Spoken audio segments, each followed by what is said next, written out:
नमस्कार दोस्तों, आज के वीडियो में हम डिस्कस करेंगे डेल्टा कॉर्प के बारे में जिसमें आज हमें 18% की गिरावट देखने को मिली। तो ये गिरावट क्यों हुई थी और कहाँ तक जाएगी, ये सारी चीज़ें डिस्कस करेंगे इस वीडियो में। इससे पहले अगर आपने चैनल को सब्सक्राइब नहीं किया है तो कर लीजिए, और इंस्टाग्राम और ट्विटर पे हमें फॉलो करने के लिए आप उसका लिंक डिस्क्रिप्शन बॉक्स में देख सकते हैं। कैसीनो और गेमिंग सेक्टर की दिग्गज कंपनी है डेल्टा कॉर्प, जिसको आज जीएसटी विभाग से एक भारी भरकम बकाया टैक्स का नोटिस मिला था। जीएसटी विभाग ने कंपनी को 11,140 करोड़ का टैक्स नोटिस भेजा है। ये टैक्स लगभग पिछले 5 सालों का है, जो 2017 से 2022 तक का है। हालांकि डेल्टा कॉर्प के मुताबिक ये टैक्स नियमों के हिसाब से सही नहीं है और वो कानूनी सलाह लेकर इसमें आगे का काम करेंगी। इसके अलावा इससे पहले भी इनको एक और नोटिस 5600 करोड़ रुपए का मिल चुका है, वो भी जीएसटी विभाग ने ही भेजा था, और कुल मिलाकर के इनके ऊपर 17,000 करोड़ रुपए का बकाया टैक्स हो चुका है, जो कि कंपनी के मार्केट कैप से लगभग लगभग 5-6 गुना ज्यादा का है। कंपनी का मार्केट कैप सिर्फ 3,000 करोड़ का है, 3800 करोड़ के आसपास का है, और टैक्स इनके ऊपर 18,000 करोड़ का हो चुका है। और पिछले कुछ 10 सालों की भी इनकी अगर हम प्रॉफिट को देखें तो उससे भी कहीं बहुत ज़्यादा का टैक्स ये हो चुका है। जीएसटी विभाग का कहना है कि कंपनी को ये सारा टैक्स विद इंटरेस्ट पे करना होगा, और अगर डेल्टा कॉर्प ऐसा करने में असफल रहता है तो जीएसटी डिपार्टमेंट इनके अगेंस्ट में और लीगल एक्शन लेगा, जो कि कंपनी के लिए बिल्कुल अच्छी बात नहीं है।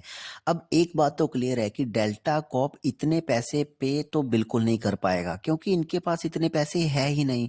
पूरी कंपनी भी अगर बेच दी जाए तो भी इनके पास ये पैसा पूरा नहीं पड़ेगा।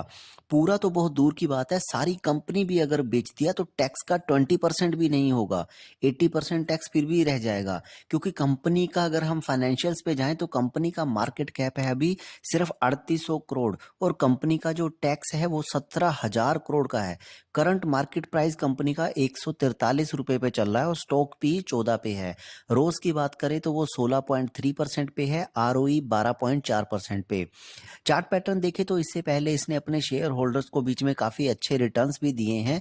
क्वार्टरली रिजल्ट्स की बात करें तो जून 2023 में कंपनी ने 273 करोड़ का बिजनेस किया था, और ऑपरेटिंग प्रॉफिट मार्जिन 35% के रहे थे, और 68 करोड़ का इनको नेट प्रॉफिट रहा था। साल दर साल की बात करें तो पिछले साल कंपनी ने 1021 करोड़ का बिजनेस किया था, और जिसमें कि ऑपरेटिंग प्रॉफिट मार्जिन 34% के थे, और नेट प्रॉफिट 262 करोड़ का रहा था। कंपाउंडर सेल्स ग्रोथ पिछले 3 सालों की 10% की रही थी।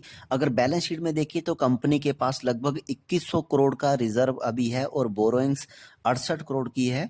शेयर होल्डिंग पैटर्न में देखें तो प्रोमोटर्स के पास 33% की होल्डिंग है, एफआईज के पास 6.68%, डीआईज के पास 18.04%, और पब्लिक के पास लगभग 42% की होल्डिंग है। अब आने वाले टाइम में अगर हम ये देखते हैं कि कंपनी अगर ये वाला केस जीत जाती है तो उनको टैक्स नहीं भरना पड़ता, तो उनके लिए काफी बड़ी जीत होगी। लेकिन अगर इन केस इस केस का फैसला जो है वो इनके खिलाफ आता है तो ये कंपनी को बिल्कुल खत्म करके रख देगा। ऐसे में इस स्टॉक से दूर रहना ही अच्छा है, और आने वाले कुछ दिनों में हमें इसमें भारी भरकम गिरावट लगातार देखने को मिल सकती है। तो दोस्तों, ये थी एक छोटी सी चर्चा डेल्टा कॉर्प के बारे में। मिलेंगे किसी अगली वीडियो में किसी नए बिजनेस के साथ। धन्यवाद।